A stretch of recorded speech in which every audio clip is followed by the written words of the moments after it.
What number to be added in -7 so that sum becomes 14।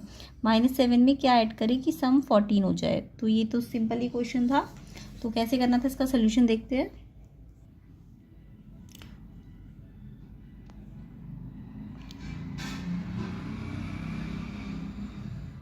तो देखिए -7 में plus x, मान लीजिए एक्स प्लस किया हमने, तो कितना मिला हमें 14 मिला। तो एक्स निकालना है तो ये -7 इधर जाएगा तो +7 हो जाएगा, यानी कि 21 आंसर आएगा। इसका आंसर है आपका ऑप्शन नंबर डी, 21 आंसर। ठीक है, तो डी इसका करेक्ट आंसर है। नेक्स्ट क्वेश्चन देखते हैं, question number 2। Komal threw a dice 10 times and the number appeared are as below, which number occurs maximum times. तो कोमल ने एक डाई थ्रो की 10 टाइम्स और पूछा क्या है कि कौन सा नंबर है जो मैक्सिमम टाइम आया है। तो देखो यहाँ पे 3 आपका कितनी बार आया है, 1 2 3 बार आया है, और जो 2 है 1 2 2 बार आया है, और 6 भी 2 बार आया है, यानी कि 3 सबसे ज़्यादा बार आया है ना, 1 2 3 टाइम्स आया है। तो यानी 3 इसका आंसर होना था। मैक्सिमम टाइम पूछा था तो इसका आंसर कितना है, 3। बी ऑप्शन इसका करेक्ट है। किस किस बच्चे ने ये ऑप्शन टिक किया है कमेंट करके ज़रूर बताना। क्वेश्चन नंबर 3 देखते हैं। Is 17 divide by x equals to -1। आपको एक्स फाइंड करना था, ये डिवाइड है। तो देखो डिवाइड को हम ऐसे लिख सकते हैं ना, 17 अपॉन एक्स इक्वल्स टू -1। तो एक्स निकालना है तो क्रॉस मल्टीप्लाई कर दो, यहाँ पे 1 लगा दो। तो ये क्रॉस मल्टीप्लाई करोगे तो एक्स तो इससे मल्टीप्लाई हो गया, -x हो जाएगा, और 17 1 सा 17, और एक्स का जो नेगेटिव है इधर लग जाएगा। तो यानी कि -17 इसका आंसर है। तो -17 आपका सी ऑप्शन करेक्ट है इसमें। नेक्स्ट क्वेश्चन देखते हैं, question number 4। Which of the following is an example of alternate angle in English alphabet. Alternate angles का एग्जाम्पल देना था। तो कोई भी पैरेलल लाइन में ट्रांसवर्सल लाइन अगर ऐसे काटे तो अल्टरनेट एंगल ऐसे बनते हैं ना, ये इधर तो ये इधर, तो यानी कि ऐसे करके जो बनते हैं ये करके, तो यानी जेड सिंबल किसका होता है, अल्टरनेट एंगल का। तो इसका जेड सी जो है करेक्ट आंसर था। उसके बाद इसी में चॉइस का क्वेश्चन था, सप्लीमेंट्री एंगल पूछा था इस एंगल का। तो सप्लीमेंट्री एंगल निकालने के लिए इस एंगल को 180 से क्या करेंगे, माइनस करेंगे। तो 180 में से जब 60 को माइनस करोगे तो आपको कितना मिलेगा, 120 डिग्री। तो इसका आंसर 120 डिग्री। देखिए कौन से ऑप्शन में था, ये आपका सी ऑप्शन बिल्कुल करेक्ट था। सी ऑप्शन किस किस बच्चे ने लगाया आंसर कमेंट पे बताना। नेक्स्ट क्वेश्चन देखते हैं।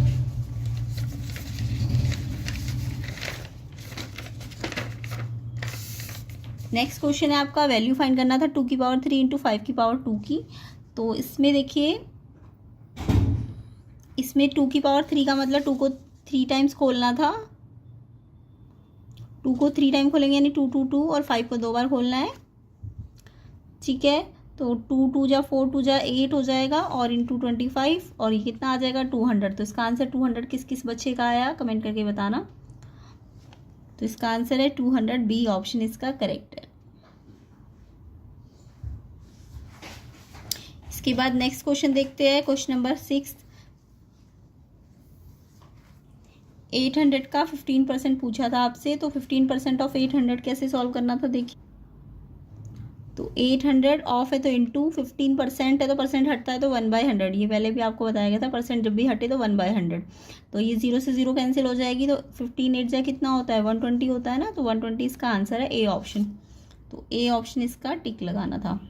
नेक्स्ट क्वेश्चन देखते हैं। 3 की पावर 0 प्लस 2 की पावर 0 अपॉन 2। तो जब भी किसी की पावर 0 हो, जब भी किसी नंबर की पावर 0 होती है तो हम क्या लिखते हैं, जैसे 3 की पावर 0 है ना, तो जब भी किसी भी नंबर की x की पावर 0 है तो उसका आंसर 1 होता है, कोई भी नंबर हो चाहे। तो इसका आंसर 1 होगा, इसका आंसर भी 1 होगा। अपॉन में 2 है, यहाँ 0 0 लगा, यहाँ थोड़ा ना लगा, तो ये तो एज इट इज आ जाएगा। तो 1 1 ऐड करोगे तो 2, और अपॉन में 2, तो 2 से 2 कैंसिल होकर 1 आंसर आ जाएगा इसका। तो 1 आंसर कौन से ऑप्शन में है, इसका ए ऑप्शन करेक्ट है। इसका 1 आंसर ए ऑप्शन में है ना।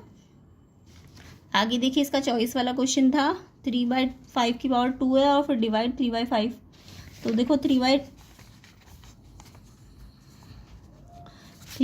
पे एक पे तो 2 है, इस पे कुछ नहीं है, तो यानी 1 लगा सकते हो। और जब बेस सेम हो तो एक्सपोनेंट के रूल क्या कहता है कि बेस को एक बार लिखो और पावर्स को क्या कर दो, डिवाइड है तो माइनस, है ना। डिवाइड होता तो माइनस, इंटू होता तो प्लस हो जाता। तो अभी तो डिवाइड है तो ये माइनस हो जाएगी पावर, बेस एक ही बार लिखना है।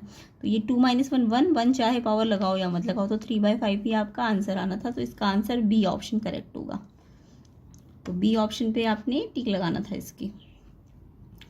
नेक्स्ट क्वेश्चन देखिए, क्वेश्चन नंबर 8, 17 इंटू 101 माइनस 78 की वैल्यू फाइंड करनी है।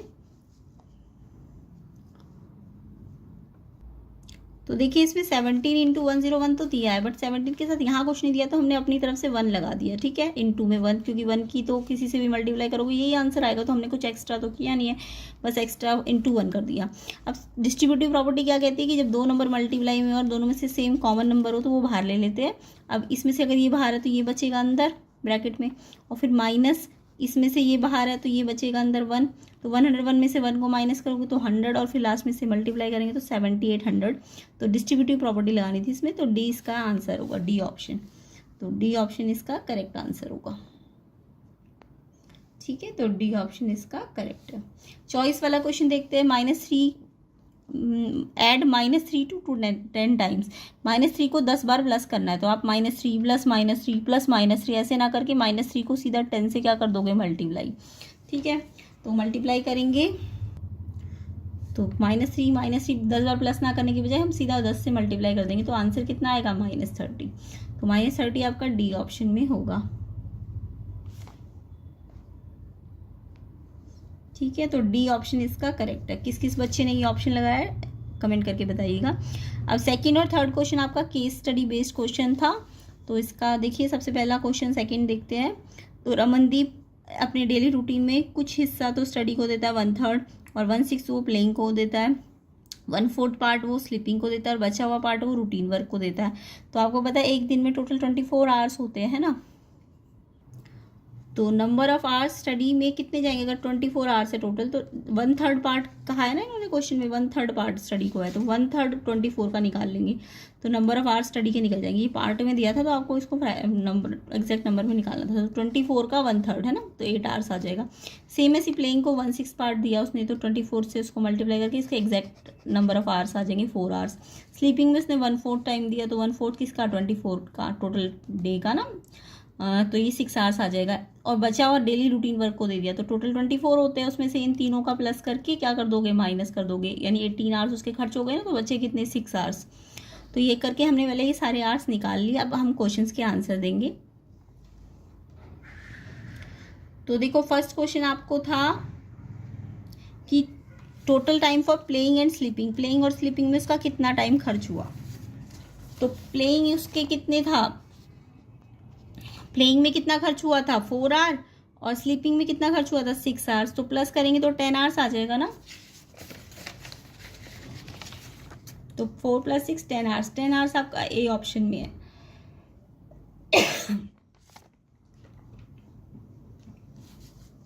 तो 10 आवर्स आपका ए ऑप्शन है। उसके बाद नेक्स्ट क्वेश्चन था, what is the difference between the time in hours for studying and sleeping, study और स्लीपिंग में कितना डिफरेंस है। तो स्टडिंग कितने घंटे की थी उसने, हमने निकाले थे ना सारे घंटे, तो स्टडी में कितना टाइम लगा था इसका 8 आवर्स, और स्लीपिंग में कितना लगा था 6 आवर्स, और डिफरेंस बोला है तो उसको इससे माइनस करना था, तो माइनस करके ये आएगा 2 आवर्स, ठीक है। तो 2 आवर्स देखिए कौन से ऑप्शन में होगा, डिफरेंस वाला 2 आवर्स, बी ऑप्शन इसका करेक्ट था सेकंड वाले का। थर्ड क्वेश्चन आपको पूछा था, maximum time is given in time table, सबसे ज्यादा टाइम किसको मिला है। तो सबसे ज्यादा टाइम हमने देखा किसको मिला है, सबसे ज्यादा टाइम देखो 8 आवर्स स्टडी को मिला है ना, बाकी सबको तो 6, 4 और 6 मिला था, तो स्टडी को सबसे ज्यादा टाइम मिला है, यानी कि स्टडी को सबसे ज्यादा टाइम मिला है। तो इसका आंसर आएगा स्टडिंग, सी ऑप्शन इसका करेक्ट होगा।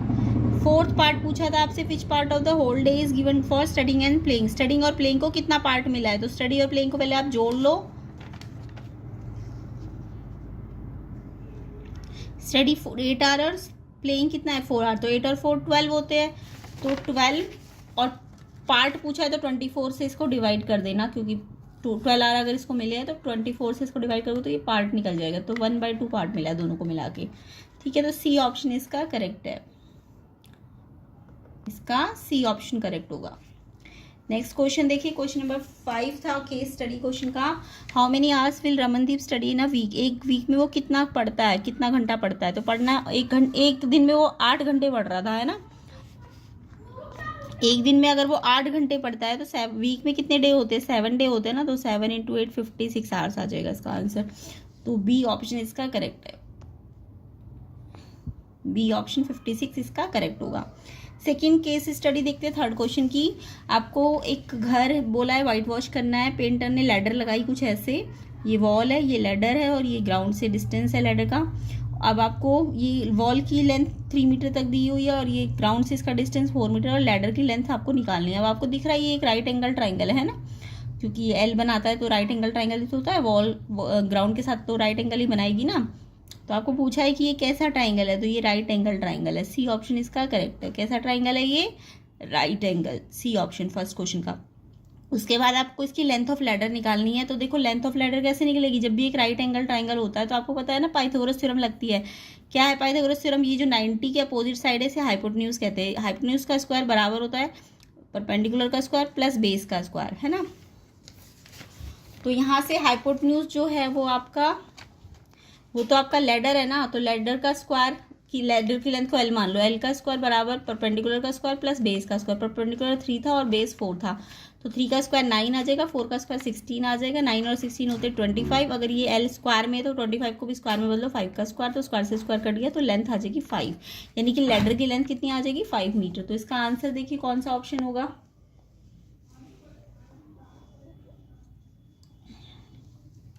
ये आपका 5 मीटर आ जाएगा, ए ऑप्शन इसका करेक्ट होगा।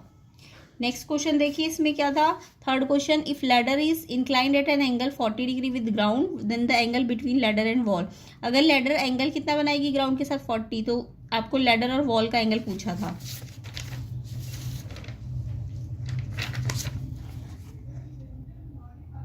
तो आपका लैडर का, ये लैडर है, लैडर का ग्राउंड के साथ एंगल दिया है 40 डिग्री और लैडर का वॉल के साथ ये वाला एंगल निकालने को कह रहे हैं। तो आपको ट्राइंगल की प्रॉपर्टी पता है ना, एक ट्राइंगल में तीनों एंगल का सम 180 होता है। तो एंगल ए तो हमें निकालना है, एंगल सी हमें वॉल के साथ दिया हुआ है 40 और ये तो हमें बताइए 90 है। तो 90 और 40 को प्लस करो 130 और यहाँ लेके माइनस कर दो तो ये 50 डिग्री आ जाएगा। ठीक है, एंगल ए 50 डिग्री, तो इसका आंसर है हमारा 50 डिग्री, बी ऑप्शन करेक्ट होगा। उसके बाद इसका फोर्थ पार्ट था, if 2 side of a right angle triangle are same the measurement of angle are. तो अगर एक राइट एंगल ट्राइंगल में 2 साइडें सेम हो, देखो 2 साइडें मतलब 2 साइडें मीन्स ये वाली साइड इस साइड की, क्योंकि हाइपोटेन्यूज तो सबसे लंबी साइड है वो तो सेम हो नहीं सकती, तो ये भी एक्स है ये भी एक्स है, तो सामने वाले एंगल भी क्या हो जाएंगे, इक्वल हो जाएंगे। तो मान लो ये वाई एंगल है तो ये भी वाई हो जाएगा। अब आपको पता है वाई 2y और साथ में ये 90, तो ये मिला के अगर 180 है तो अकेला y कैसे आएगा, 2y, 90 को वहाँ ले जाके माइनस कर देना और y कितना आ जाएगा 45, यानी कि ये भी 45 आएगा ये भी 45 आएगा और ये 90 तो है ही, है ना। तो यानी कि कौन सा ऑप्शन ठीक है, 90 45 45, डी ऑप्शन इसका करेक्ट होगा। 90 45 45, डी ऑप्शन इसका करेक्ट है। अगला क्वेश्चन देखते हैं, question number 5, which of the following is true. कौन सा ऑप्शन इसमें से ट्रू है। तो देखो आपको पता है कोई भी राइट एंगल ट्राइंगल है उसमें पाइथागोरियन ट्रिपलेट लगती है ना। तो यहाँ पे 4 का स्क्वायर और 5 का स्क्वायर करके देखो, 4 का स्क्वायर 16 होता है, 5 का स्क्वायर 25 होता है। क्या इनको ऐड करके 9 का स्क्वायर 81 मिलेगा आपको, 16 और 25 को ऐड करके नहीं मिलेगा ना। ऐसे ही 5 का स्क्वायर 25, 5 का स्क्वायर 25, 50 हो गया। 50 क्या 10 होता है, नहीं होता है ना। तो आप लेफ्ट हैंड साइड को भी सॉल्व करो और राइट हैंड साइड को भी देखो। यहाँ पे 6 का स्क्वायर प्लस 8 का स्क्वायर, यहाँ ना मुझे लग रहा है कुछ मिस्टेक है, 10 का स्क्वायर होना चाहिए, इसको 10 का स्क्वायर कर लेना। तो अगर ये 10 का स्क्वायर होगा तो यही वाला ट्रू होगा, क्योंकि 6 का स्क्वायर 36, 8 का स्क्वायर 64 प्लस करोगे तो 100 और यहाँ भी 10 का स्क्वायर 100 आ जाएगा, क्योंकि ये वाला तो फॉल्स है। 6 का स्क्वायर 36, 7 का स्क्वायर 49 प्लस करके 26 का स्क्वायर नहीं आएगा। तो यानी कि बी ऑप्शन में आपको हल्की सी मिसप्रिंट दिया हुआ है। 6, 8 और 10 ये ना पाइथागोरियन ट्रिपलेट बनाते, तो यहाँ 10 का स्क्वायर होना चाहिए। तो अगर यहाँ पे 10 का स्क्वायर होगा, सी ऑप्शन, ये जो बी ऑप्शन है, अगर यहाँ पे 10 का स्क्वायर होगा तो तभी ये आंसर सही होगा ऑप्शन, नहीं तो कोई भी ऑप्शन जिनमें से सही नहीं था। तो यहाँ मिस्टेक कर रखा है, शायद मिसप्रिंट हो रखा है, यहाँ स्क्वायर लगा लेना, तो बी ऑप्शन इसका करेक्ट होगा। ठीक है, तो इस तरीके से हमारा सेकेंड केस स्टडी भी खत्म होता है। आगे के सेक्शन बी सी को हम नेक्स्ट पार्ट में करेंगे। तो अपना एग्ज़ाम मतलब बताना कितने क्वेश्चन अभी तक आपके ठीक है और कैसा गया आपका एग्ज़ाम, और इसका सेक्शन बी और सी को हम नेक्स्ट पार्ट में करेंगे सॉल्व। वीडियो को शेयर ज़रूर करना एंड चैनल को सब्सक्राइब कर देना। नेक्स्ट पार्ट आपको नेक्स्ट वीडियो में मिलेगा।